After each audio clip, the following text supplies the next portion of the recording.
पाठ्यक्रम में 5वीं के बच्चा को कितना पढ़ाएं, 10वीं के बच्चा को कितना पढ़ाएं और 12 के बच्चा को कितना पढ़ाएं और उसको कैसे पढ़ाएं और उसको क्या पढ़ाएं, इन तीनों का सटीक जवाब ढूंढने के लिए हमारे देश में यह प्रश्न राष्ट्रीय स्तर का प्रश्न बन गया। उसके बाद हमारे देश में विभिन्न आयोग, विभिन्न कमेटी का गठन हुआ, जिस आयोग और कमेटी ने सभी ने अपना विचार प्रस्तुत किया था इसी पर, किस पर, क्या पढ़ाएं, कितना पढ़ाएं, कैसे पढ़े। आज की डेट में वही विचार जिन्होंने प्रस्तुत किया है वही तो आज की डेट में एनसीएफ बन गया है। लेकिन हम लोग जानते हैं पहले कि भाई वो कौन कौन सा कमेटी है जिसका गठन हुआ इस प्रश्न का जवाब देने के लिए। तो आपको बताते चले, सबसे पहले 1964 की कहानी और 1966 की कहानी आपको बताते चले कि भाई नाम था इसका कोठारी आयोग। नाम क्या था बाबू? कोठारी आयोग। याद रखते चलिएगा, पहला पॉइंट। कोठारी आयोग की अगर स्थापना की बात करें मेरे बाबू, स्थापना की बात करें तो 64 कहना, लेकिन सुझाव की बात करेगा तो 66 कहना। लेकिन दोनों का अगर कंबाइंड ईस्वी तुमसे पूछ दे कि कोठारी आयोग का कार्यकाल, तो कह देना कि 64 से 66 ही है। अब आपको बताते, एक बार पूरा पहले डिटेल समझिए।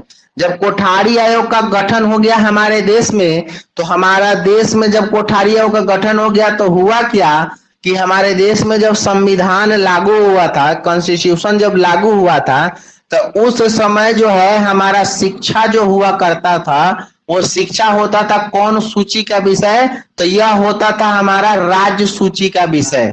राज्य सूची का विषय। अब कहिएगा सर ये राज्य सूची क्या है?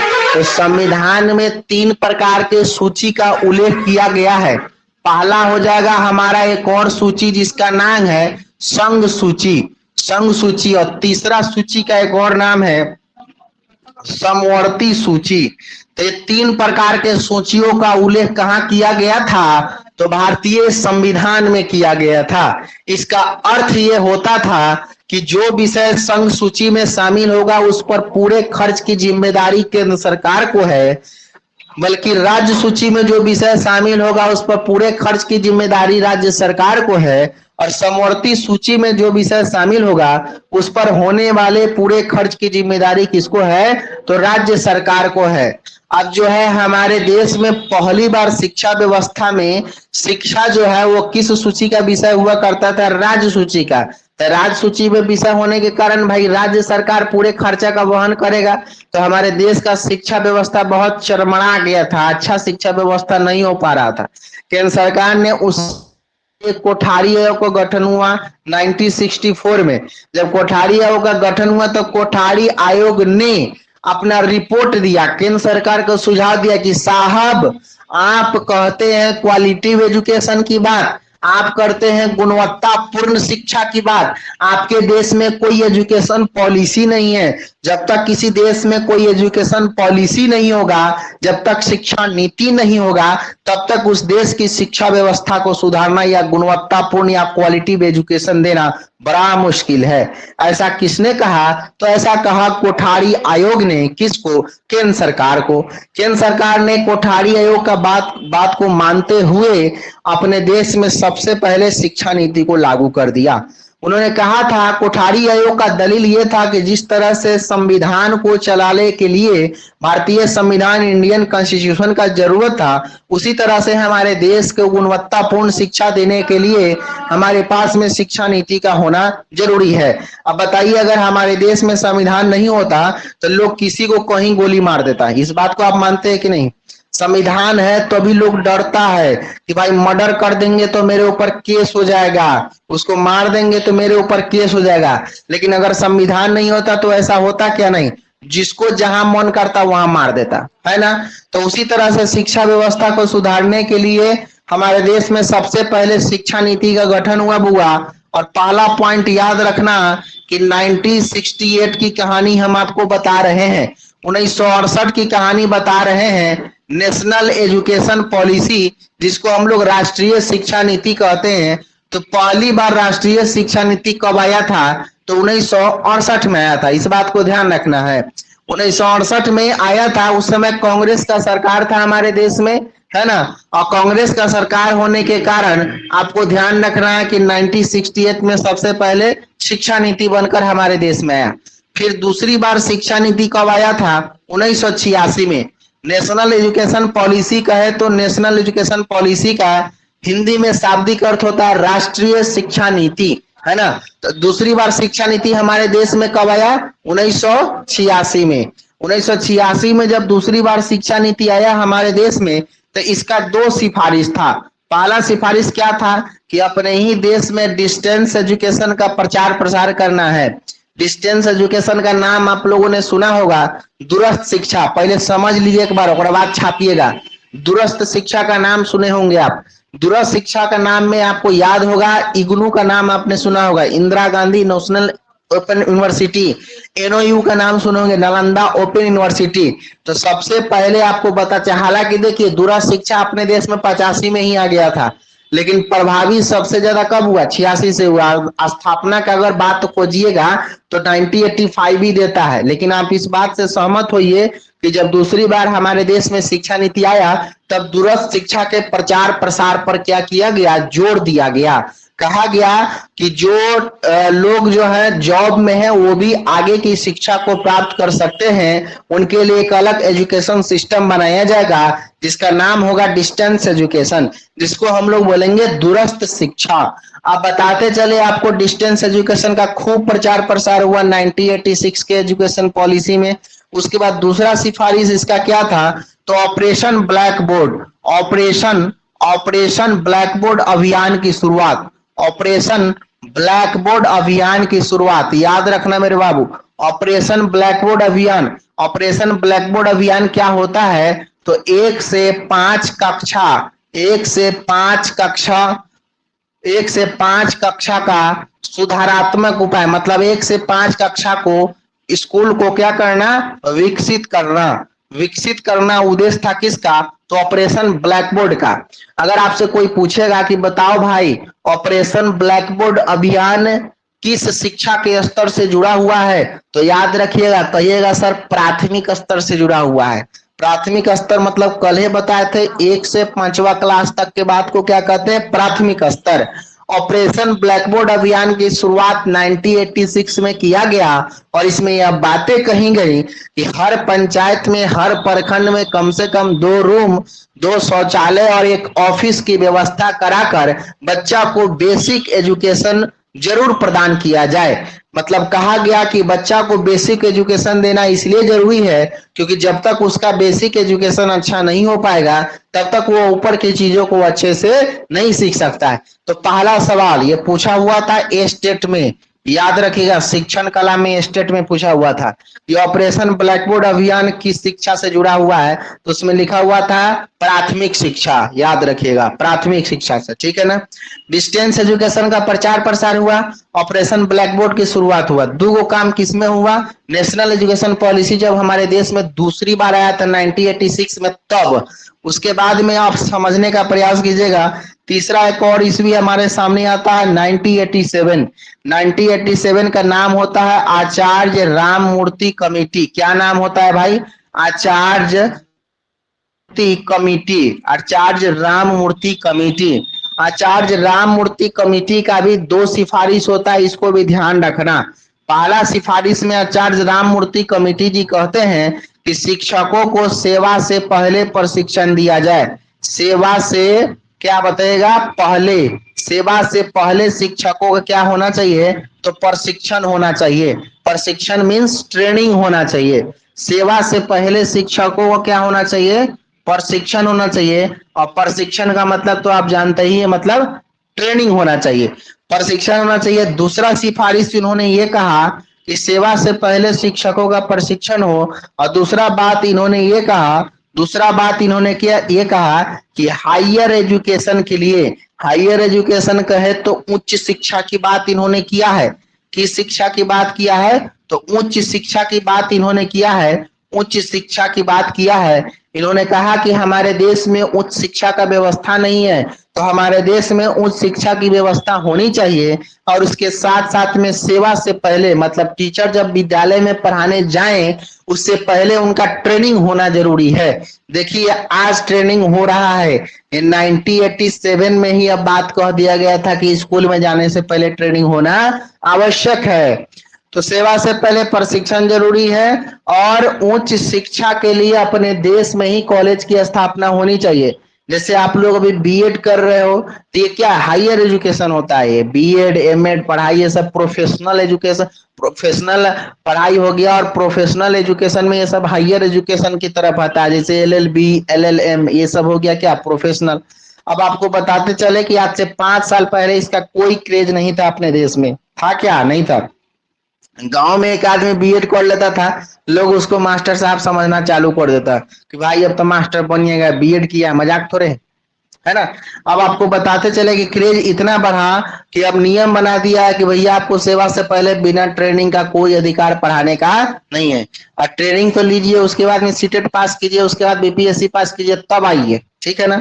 अब आपको बताते चले कि 1987 में जब आचार्य राममूर्ति कमेटी बना तो इन्होंने कितना सिफारिश रखा था, 2 सिफारिश, सेवा से पहले प्रशिक्षण और दूसरा ये हायर एजुकेशन का प्रचार प्रसार अपने देश में होना चाहिए। उसके बाद में फिर से एक और कमेटी का गठन होता है, फिर से एक और कमेटी का गठन होता है और उस कमेटी का नाम हुआ करता है, ध्यान रखिएगा, उस कमेटी का नाम होता है 1993 में एक और कमेटी गठन होता है और उसका नाम होता है यशपाल कमेटी। उसका नाम क्या होता है, यशपाल कमेटी। यशपाल कमेटी उसका नाम हुआ करता है। पूछा हुआ प्रश्न है स्टेट में, चलिए स्टेट अभी जो हुआ है ना उसमें भी पूछा हुआ था, यहाँ से 2 सवाल पूछ दिया था, ठीक है ना। स्टेट में ये भी सवाल पूछा था कि यशपाल कमेटी का गठन कब हुआ था, 1993 में, ये सवाल पूछा हुआ था, ठीक है ना। तो देखिए 1993 में यशपाल कमेटी का गठन हुआ और यशपाल कमेटी का गठन हुआ तो इनको 2 टास्क दिया गया, किसके द्वारा, भारत सरकार के द्वारा, केंद्र सरकार के द्वारा। और 2 टास्क कौन कौन सा मिला, तो पहला टास्क ये मिला कि भैया सुनो यशपाल महोदय जी सुनिए, आचार्य राममूर्ति कमेटी ने, आचार्य राममूर्ति कमेटी ने जो बातें कही हैं क्या वैसे हमें करना चाहिए क्या, हमारे देश में शिक्षा से पहले सेवा से पहले प्रशिक्षण शिक्षकों का होना चाहिए क्या, या फिर हायर एजुकेशन का प्रचार प्रसार अपने देश में होना चाहिए क्या। आचार्य राममूर्ति के बातों का अवलोकन कीजिए आप। यह बात किसको कहा गया, यशपाल को, कौन कहा, केंद्र सरकार ने, कि जांच कीजिए इसका कि ऐसा हमारे देश में होना चाहिए, लागू करना चाहिए। ये तो सिफारिश सुझाव दिए हैं भाई, तो यशपाल महोदय ने इसको जांचा, आकलन किया, ऑब्जर्वेशन किया और फाइनली केंद्र सरकार को यह रिपोर्ट सौंप दिया कि जो आचार्य राममूर्ति कमेटी ने जो बातें कही हैं वो बड़ा ही सत्य और सार्थक है, ऐसा होना ही चाहिए। हमारे देश में शिक्षकों को सेवा से पहले प्रशिक्षण होना जरूरी है और उसके साथ साथ में हायर एजुकेशन भी होना जरूरी है। अब उसके बाद में देखिए क्या हुआ कि दूसरा टास्क मिला किसको, प्रोफेसर यशपाल महोदय को। दूसरा टास्क यह मिला कि भाई सुनिए यशपाल जी, बच्चा को हम बिना भार का अधिगम कैसे कराएंगे, बिना भार का अधिगम, अब यूं कहें तो लर्निंग विदाउट बर्डन, तो बिना भार का अधिगम हम बच्चा को कैसे कराएंगे, बच्चा को भार महसूस भी ना हो और बच्चा सीख भी लिए। ऐसा कौन सा टेक्नोलॉजी और नियम कानून को अपनाइएगा कि जिसके द्वारा हम इस पूरे देश में लागू कर सके कि बिना भार के भी आप अधिगम करा सकते हैं। प्रोफेसर यशपाल महोदय जी इसमें फंस गए। उन्होंने कहा कि भैया ये 2 मिनट का काम नहीं है, 5 मिनट का काम नहीं है, इसके लिए आपको हमें समय देना होगा। केंद्र सरकार ने समय दिया, बोले कि चलो भाई समय ले लो आप, लेकिन ये जरूर हमको बताना रिपोर्ट में कि बिना भार का अधिगम हम बच्चा को कैसे करा सकते हैं। प्रोफेसर यशपाल महोदय जी ने बड़ा मेहनत किया इस पर और मेहनत करते करते 21 देश के शिक्षाविदों को अपने देश में आमंत्रित कर दिया। आमंत्रित का मतलब तो आप जानते ही होंगे, इनवाइट किया और उन्होंने कहा सभी शिक्षाविदों को, 21 देश के शिक्षाविदों को आमंत्रित करते हुए ये बात अनुरोध किया कि हम एक पॉइंट पर रिसर्च कर रहे हैं और इस रिसर्च में आप सभी की सहभागिता की जरूरत है, अतः आप सभी हमारे देश में आमंत्रित है, हमें आपके सुझाव की जरूरत है। 21 देश के जो महान शिक्षाविद थे, कोई फिजिक्स का ज्ञाता था, तो कोई केमिस्ट्री का, तो कोई हिस्ट्री का, तो कोई पॉलिटी का। सभी लोग का अपना अपना विषय में खास पकड़ था। और खास पकड़ होने के नाते अगर आप सब्जेक्ट पे स्पेशल जब आप होंगे तो आपको यह बात भी पता होगा कि हम बच्चा को कैसे आसानी से यह विषय सिखा सकते हैं और क्या क्या हम बच्चा को बता सकते हैं।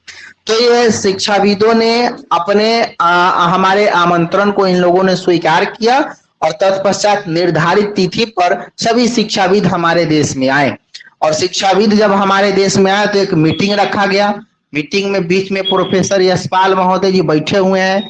चारों तरफ से 21 देश के शिक्षाविद क्या है, बैठा हुआ है। 21 देश के शिक्षाविदों का यह सवाल था कि बताओ भाई क्यों बुलाए हो, बताओ क्या प्रॉब्लम, क्या समस्या, क्या रिसर्च चल रहा है ना। तब 21 देश के शिक्षाविदों ने सवाल किया, किससे भाई? प्रोफेसर यशपाल से। तो यशपाल जी ने कहा कि महोदय हम एक पॉइंट पर रिसर्च कर रहे हैं। वो रिसर्च ये है कि बिना भार का अधिगम हम बच्चा को कैसे कराएं। तो हम चाहते हैं कि आप सभी अपने अपने सब्जेक्ट को तो महारथी है ही, तो अपने अपने सब्जेक्ट में ही आप विचार दीजिए कि हम मैथ को आसान भाषा में कैसे सिखाएं, फिजिक्स वाले फिजिक्स को आसान भाषा में कैसे सिखाएं, केमिस्ट्री वाले आप सुझाव दीजिए केमिस्ट्री को आसान भाषा में कैसे सिखाएं। अब चूंकि सभी लोग विषय के ज्ञाता थे, कोई सब्जेक्ट स्पेशलिस्ट थे सभी लोग, तो इन लोगों ने अपना सुझाव देना चालू कर दिया। एक आदमी पहल का दिन सुझाव देना चालू किया तो पता चला कि दिन भर वो सुझाव देते रह गए, है ना। अच्छा, एक बात और है, किसी को आप आमंत्रित करते हैं तो इसको बीच में रोक भी नहीं सकते हैं कि रहने दीजिए, इतना ही का जरूरत था हमको। अगर वैसा आप कहते हैं तो स्वाभाविक सी बात है कि उस व्यक्ति का आपने अपमान किया। अगर किसी को आप प्रोग्राम में बुलाते हैं, स्टेज पर मंच पर बुला दिए कि हमारे बीच फलाना साहब मौजूद है जो आप सभी को आशीर्वचन के रूप में 2 शब्द हमारे बच्चों के लिए कहेंगे, please sir come on the stage. आज जब सर आकर के कहेंगे हाँ बहुत बहुत धन्यवाद एन टीचिंग को, आपने मुझे इस संस्थान में बुलाया, इस प्रोग्राम में बुलाया, इसके लिए मैं आपका हमेशा आभारी रहूंगा। अब मैं अपनी बात शुरू करता हूँ। अब प्रोफेसर थे, वो शुरू किए तो लंबा चल रहे हैं। और स्वाभाविक सी बात है, बच्चा को चाहिए सपना चौधरी वाला डांस, उसको लग रहा है कि भैया कब निकले, है ना। मतलब ऐसा होता है, समझिएगा बात को। लेकिन एक शिक्षक होने के नाते हम ये बात कभी नहीं कह सकते कि सर रहने दीजिए अब नहीं, जब तक वो अपने मन से नहीं कहेंगे कि मैं इतना ही कहकर अपनी वाणी को विराम देता हूं, धन्यवाद, तब तक हम उनको यह बात नहीं कह सकते हैं कि अब रहने दीजिए, क्योंकि बुलाया तो हम ही ने है ना। तो वही बात हो गया, प्रोफेसर यशपाल महोदय जी ही बुलाए थे, और बुलाए थे तो भैया इन लोगों ने, अब शिक्षाविदों ने अपना विचार देना चालू किया। एक दिन एक शिक्षाविद का विचार चला गया, पता चला कि केंद्र सरकार के द्वारा जो दस्तावेज, देखिए जो भी शिक्षाविदों अपना विचार दे रहे थे उस विचार को क्या किया जा रहा था, सरकारी कागज पर लिखा जा रहा था एट ए टाइम कि क्या बोल रहे हैं। अब क्या हुआ कि भाई टाइम तो लगा ही लगा, सरकारी दस्तावेजों खत्म हो गया जितना मिला था यशपाल महोदय को। अब यशपाल महोदय को जब सरकारी दस्तावेज खत्म हुआ था, एनसीईआरटी का नाम आप सुने हैं? एनसीईआरटी की किताब आप पढ़ते होंगे। एनसीईआरटी ने अपना दरिया दिली उस समय दिखाया, कहा कि यशपाल भाई चिंता मत करो, अगर खत्म हो गया है तो भाई दस्तावेज खरीदने की जिम्मेदारी हमारी है, और मैं आपसे वादा करता हूं कि 21 देश के शिक्षाविदों के द्वारा जो भी सुझाव दिया जाएगा उस दस्तावेज को पूरे जीवन भर रखने की जिम्मेदारी हमारी है। आज भी 21 देश के शिक्षाविदों का जो रिपोर्ट है ना, वो एनसीईआरटी के पास में सेफ है, ध्यान रखिएगा, ओरिजिनल है ना। तो एनसीईआरटी ने इस 2 चीज को क्या कर लिया, अपने ऊपर ले लिया कि दस्तावेज को संभालने की जिम्मेदारी हमारी, और दस्तावेज जो आपको अभी घटा है उस घटे हुए दस्तावेज को खरीदने की जिम्मेदारी भी हमारी। बाकी आप काम बढ़िया कर रहे हैं, इसको कंटिन्यू रखिए। जब दस्तावेज खरीदा गया तो फिर अपना अपना शिक्षाविदों ने अपना अपना विचार देना चालू किया। बहुत दिनों तक यह मीटिंग चला, रोज सुबह 10 बजे स्टार्ट होता था, 4 बजे खत्म होता था। अच्छा, ये सब बात हम आपको क्यों बता रहे हैं, ये सब परीक्षा में नहीं पूछेगा कितना बजे चालू होता था कितना बजे खत्म होता था। सवाल ये है ना कि आप शिक्षक बनने वाले हैं भविष्य के, तो किसी भी टॉपिक की अवधारणात्मक जानकारी आपको होनी चाहिए कि कहीं 5 मिनट आप लेक्चर दे सके, है ना। सीधे डायरेक्ट नहीं कि एनसीएफ क्या है, अरे भाई एनसीएफ नहीं रहता तो बर्बादे हो जाता। अगर कोई आपसे पूछ दे कि एनसीएफ किसे कहते हैं, एनसीएफ ना रहता तो समझिए सत्यानाश हो जाता। अब बताइए कोई तार्किक जवाब है क्या? नहीं है। एनसीएफ अगर कोई तुमसे पूछे कि एनसीएफ क्या है, तो तुम इतना बात अगर बोलोगे तो सामने वाला व्यक्ति समझे कि भाई ये अवधारणात्मक जानकारी रखे हुआ है, इस आधार के लिए हम बता रहे हैं आपको, ठीक है ना। तो शिक्षाविदों ने अपना अपना विचार देना चालू किया। बहुत दिनों तक मीटिंग चलता रहा, दस्तावेज पर वो सारा सुझाव लिखाता रहा। 21 देश के शिक्षाविदों ने अपना सुझाव दे दिया। 180 पेज प्लस हो गया सुझाव, कितना? 180 पेज प्लस हो गया सुझाव। और वहीं 180 पेज प्लस में 21 देश के शिक्षाविदों के द्वारा जो सुझाव दिया गया है, वहीं आज के डेट में एनसीएफ का विशेषता बन गया है, जिसको हम और आप पढ़ते हैं और वहीं परीक्षा में पूछता है।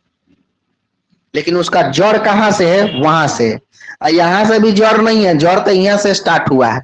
यहाँ से भी जड़ स्टार्ट नहीं हुआ है, जड़ तो यहाँ से स्टार्ट हुआ है। कहां से? जब भारतीय संविधान में शिक्षा को राज्य सूची का विषय बनाया गया था, तो कहा गया भाई समवर्ती सूची में डालो। समवर्ती सूची में डाला गया। फिर 1964 में गठन हुआ कोठारी का, फिर सुझाव दिया 66 में। इसी के सुझाव के आधार पर हमारे देश में पहली बार शिक्षा नीति आया 68 में, दूसरी बार 86 में, आचार्य राममूर्ति कमेटी 87 में, फिर 1993 में अस्पाल कमेटी। फिर उसका 2 काम, आचार्य राममूर्ति कमेटी के बातों का अवलोकन कीजिए, बिना भार का अधिगम कैसे करे। 21 देश के शिक्षाविद आए, अपना विचार प्रस्तुत किए, तब जाकर हमारे देश में एनसीएफ का विशेषता बना, जिसे हम आज पढ़ते हैं और वही सवाल हमको परीक्षा में पूछा जाता है। हम चाहते तो सीधे कहते कि चलिए NCF national curriculum framework start करते हैं विशेषता, अभी तक आधा विशेषता हम आपको पढ़ा दिए रहते, लेकिन नहीं, आत्मसंतुष्टि वैसे नहीं मिलेगा। आपको इसके पीछे की पूरी बात की जानकारी होनी चाहिए कि आखिर एनसीएफ हमारे लिए जरूरी क्यों था।